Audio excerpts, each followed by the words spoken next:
Welcome back to the channel. This is Living Ecosystem with Neil Campbell.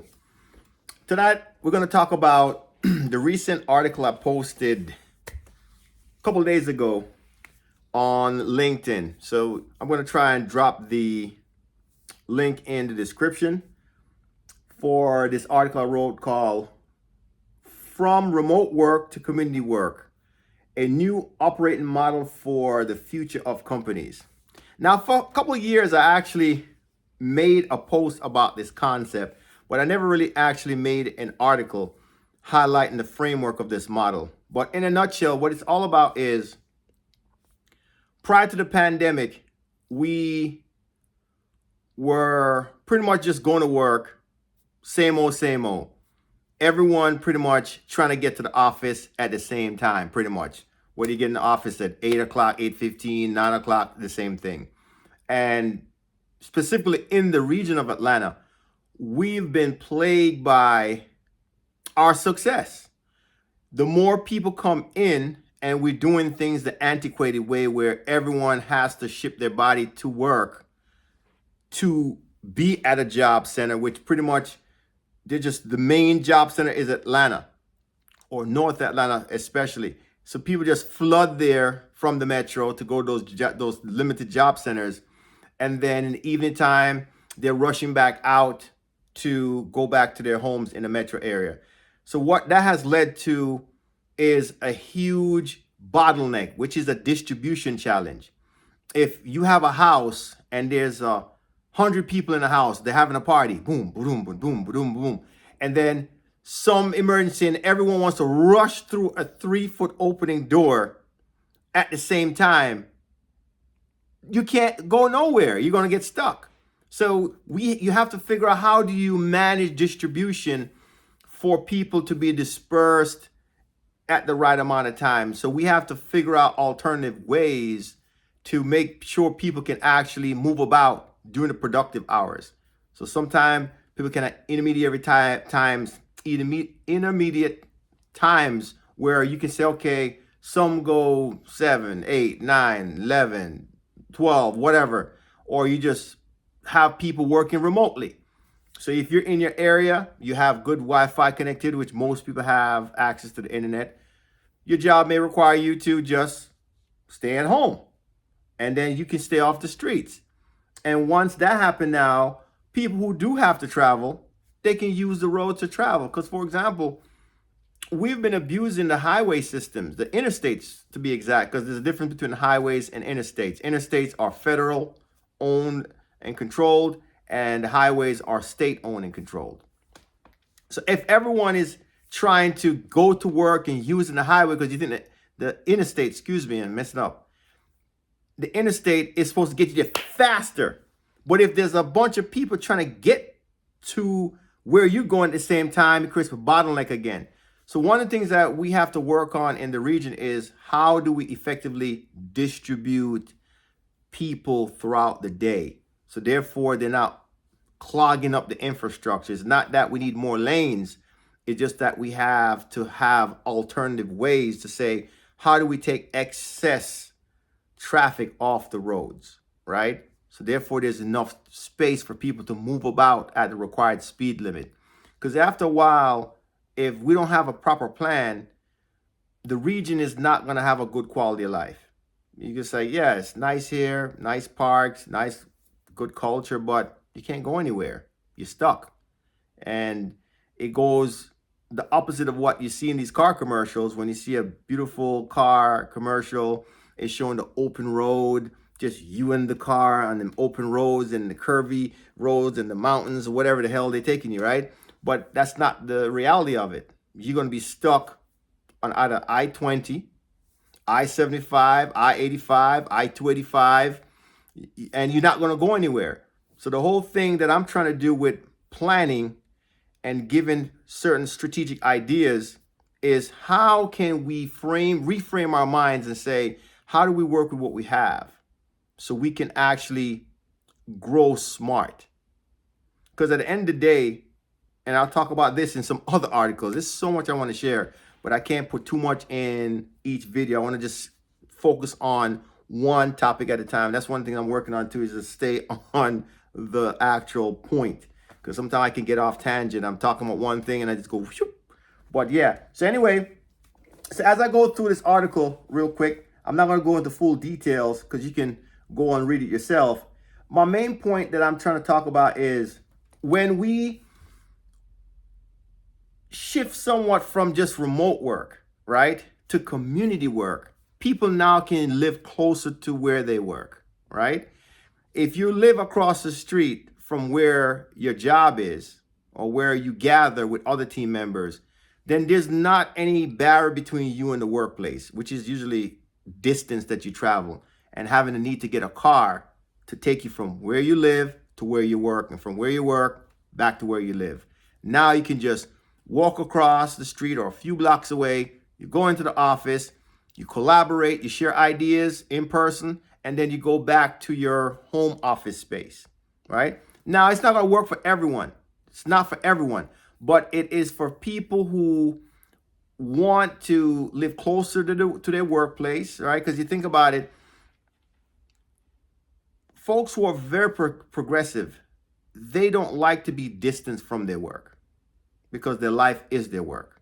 Just like me. I love doing what I'm doing. Right now, it's around 9:30 p.m. If it wasn't for the passion of the work, I'll be doing something else. But the passion and the purpose is what keeps me going, talking about this kind of subject, which is boring for most people. And over time, as I get through some of these awkward phases of me being consistent with these videos, I'll get to a chance to kind of like make it a little bit more fun as I learn the technology and how to make it the presentation better, but just make it more authentic to kind of get some of these ideas across. But the whole thing is about turning remote work where if you're far away, like your commute is 35, 40 minutes, 50 minutes, it may make sense for you to be remote.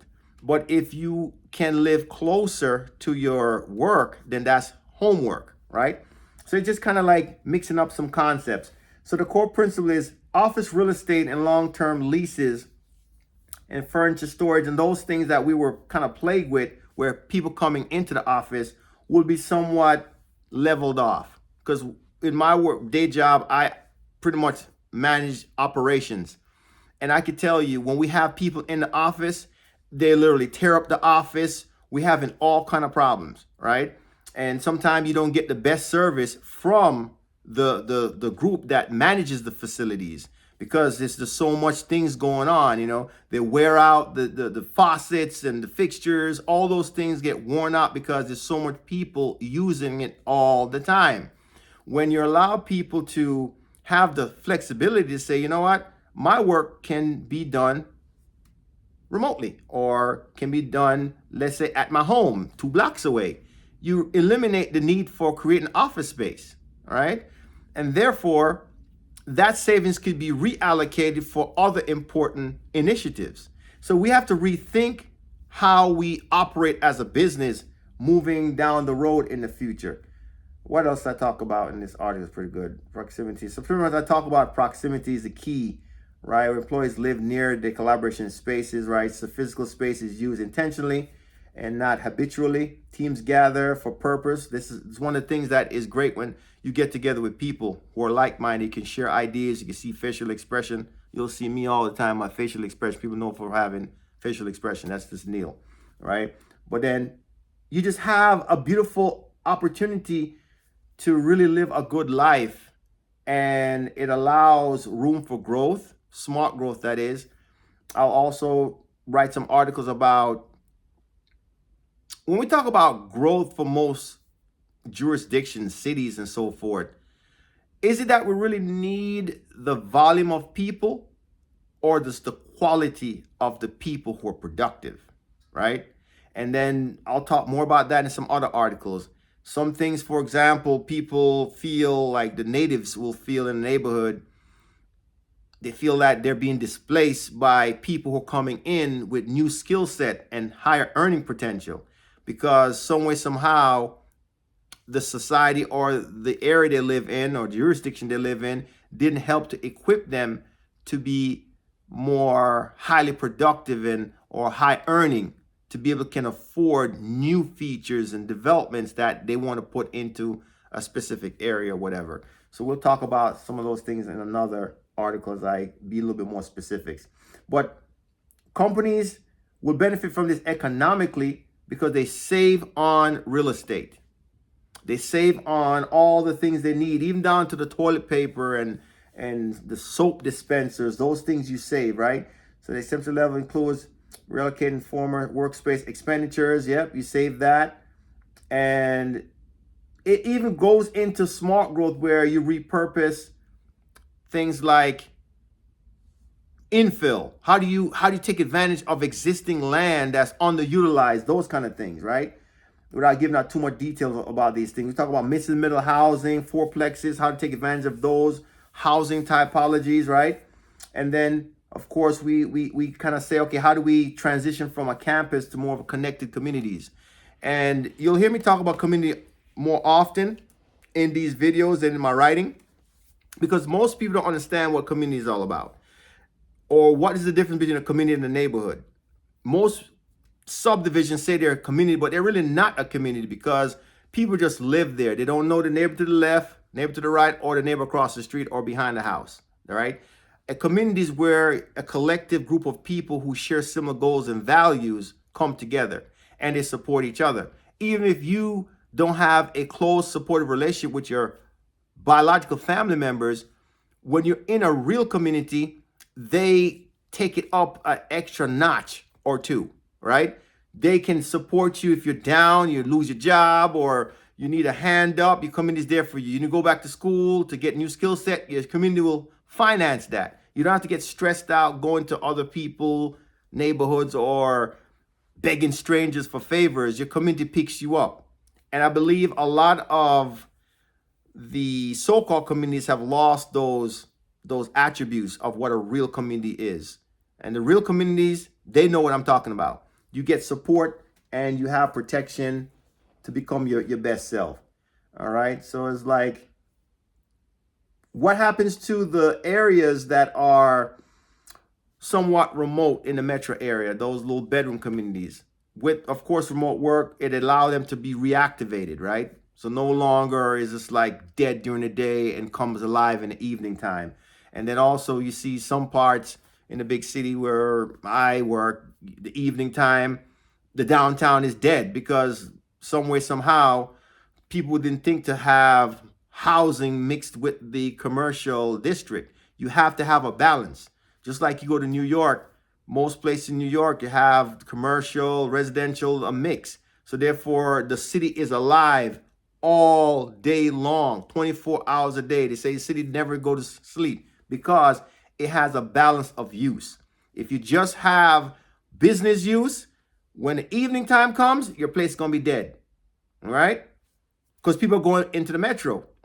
So you have to say, okay, how do we absorb all the uses, office use, residential use, commercial, same thing, or different thing like restaurants and retail. That's what I was trying to get. Retail, to get everything to come together to make the place active. All right, so now we say, okay, a shift in identity. All right, the future-ready organization is not defined by square footage. It is defined by connectivity, proximity, and resilience. Remote work, when intentionally designed, becomes community work. Like I said, economic development, housing strategy, mobility reform, and climate response. So a lot of things come from when we rethink what remote work does. Some businesses support it, some don't. When I go in to the office, or I can tell you when in the early part of the Atlanta Regional Commission released a report, I want to say on the 11th, about their data on teleworking, and saying it's here to stay. It's amazing. It's somewhat timing about when I released my article and when they came up with theirs around the same time. But anyway, what they were saying, how Mondays and Fridays are the days most people telework. And especially Fridays, you can literally tell the difference in the AM hours. How you can literally travel at the speed limit and go about your business in less time than, let's say, Thursday, Wednesday, and Tuesday, for example, those days when I'm going into the office. So these are the things that make sense. Businesses have to get to the point where they stop fighting the flexibility of people working from different locations and figure out how to make it flexible for your talent. We lose so much productivity in our region when people are stuck in traffic. People are stressed out trying to go to work to pay bills and pay taxes. And I don't think it's a good way to reward people by forcing them into something that don't work. The old-fashioned way of shipping people's body in person has to come to some kind of leveling effect. It's not sustainable. We talk about smart growth, sustainability. Some things cannot be sustained. It has to be changed and transitioned to, or what we like to say, transform it into what really works. And I'm into visionary executive thinking. How do we make decisions to make the people who are living now life improve and make room for the future generation? And that's what sustainability is all about. But some things cannot be sustained. Going to work at the same time in the AM and coming back in the evening is not going to work. We have to learn how to be productive and get back more of our time so we can spend that time with the people that matters the most to us and the things that matters the most to us. And that's the thing that I call the golden 24. How do we recapture most of the golden 24? It's with trying to find ways how to eliminate inefficiencies, right? And make it more efficient. And that is having a proper distribution channel in how people go to work. Let's use the different infrastructure. The internet infrastructure is key to allow us to become more productive without clogging the roads with all these vehicles that only one person's in the car, right? And most people don't want to take mass transit because they enjoy the bubble of being in their car where they can talk to themselves, play their music loud, and do whatever they like to do. You know, and I was in Harlem back in the 90s, getting with my age, but I still look good for my age, right? But the thing is, I never liked taking the train. You know, you go on the train and it's packed like sardines. You're smelling people's breath, and it's just nasty.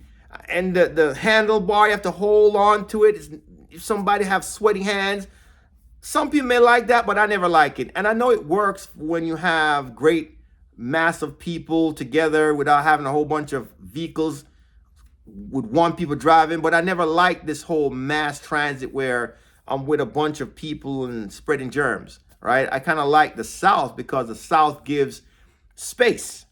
But we have to figure out how to preserve that quality that make people want to come to the South, is that we have more space, more tranquility, you know, cleaner air and just cleaner overall quality. That's the thing we have to hold on to here in the South, especially the Atlanta region. Why did people move from the North or other places here? And we have to make sure we polish and improve those qualities that make people come here and want to stay here. And my thing is, we got to push forth for better quality in how we do everything versus the quantity. It's not like we need a whole bunch of people that our infrastructure can't handle. Because think about it. The main thing that determines how you can grow is your water supply. Your water supply.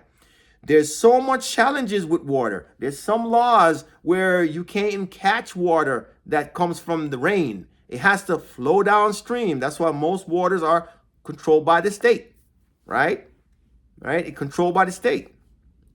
Now, of course, you have EPA, but you have the rivers, state waters, right? Lakes, state waters. Because if you try to stop the water upstream, you can have problems with people downstream. I've literally heard, you know, people, farmers or people fist fighting over water rights.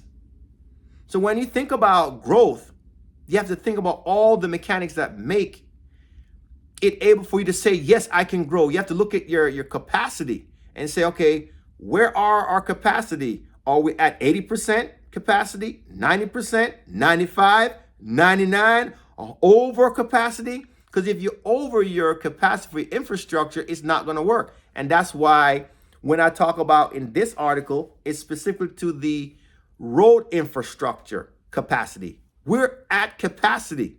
People cannot drive. When I went to work today, it was good. Thursday, I'm crawling at 5 miles an hour.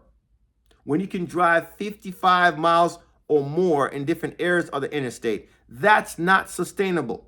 We have to go through that trauma just to play our role in society. When will we make it more rewarding for people to contribute to society instead of torturing them?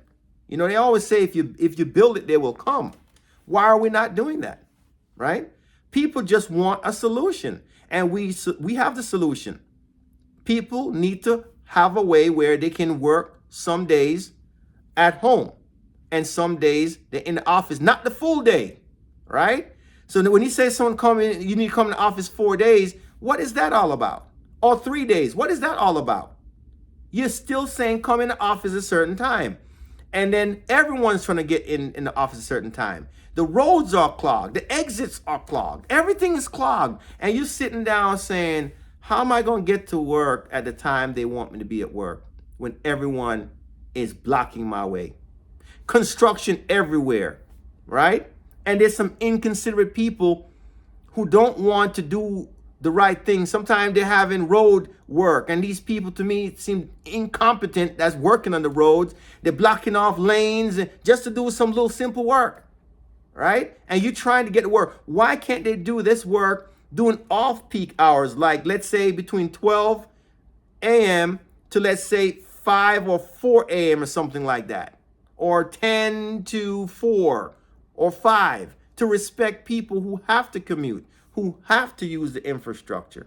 So again, one of the best ways, the cheapest ways for us to move around is using technology. Your phone, your laptop, you can use that to do your work. You don't need to go into the office to go do the same thing, right? Some people can do it if they want every day, but we got to make to a point where the roads work. The infrastructure is clogged right now. And if the infrastructure is clogged right now, how can we take on an additional 50,000 more people in the region, 100,000 more, much less 1 million people? What kind of life are we going to have? We have to get serious. And that's why I am urging the ones that can do something about that to take action. We have to take action and practice the things that really work. And we cannot ignore it and think that it's going to fix itself. We have to say, hey, businesses, we have to come together and say, maybe you don't release your people in the evening at 4 or 5 o'clock. Some can leave at 12 or 1 or 2 o'clock. But at the end of the day, we have to find ways to use alternative means for getting around. And that's pretty much it. Take a look at the article. My business page is Living Ecosystem Design. And you can take a look at the link that I'm going to post on this video. You can just click on there. Take a look at it. It's a quick read, nothing too long and boring. I know these kind of subjects is not the most popular type of subjects, but I'm going to try and make it cool to talk about these ideas. I have a lot of ideas I'll have to share where we can be inspired to say, okay, yeah, I could take action with that. I could take action. So one of them, you can take action, but we can figure out how to make this work. Find more time for yourself, for your family. You can save and also protect your health and well-being as well, because it's dangerous on the road, driving at high speeds or low speeds. Someone tried to cut me off today on the road, not looking where they're going. Every day I got to put my life in danger just to transport my body to work, right? So when will this end? Anyway, thanks for joining in. On to the next one. Signing out, Neil Campbell.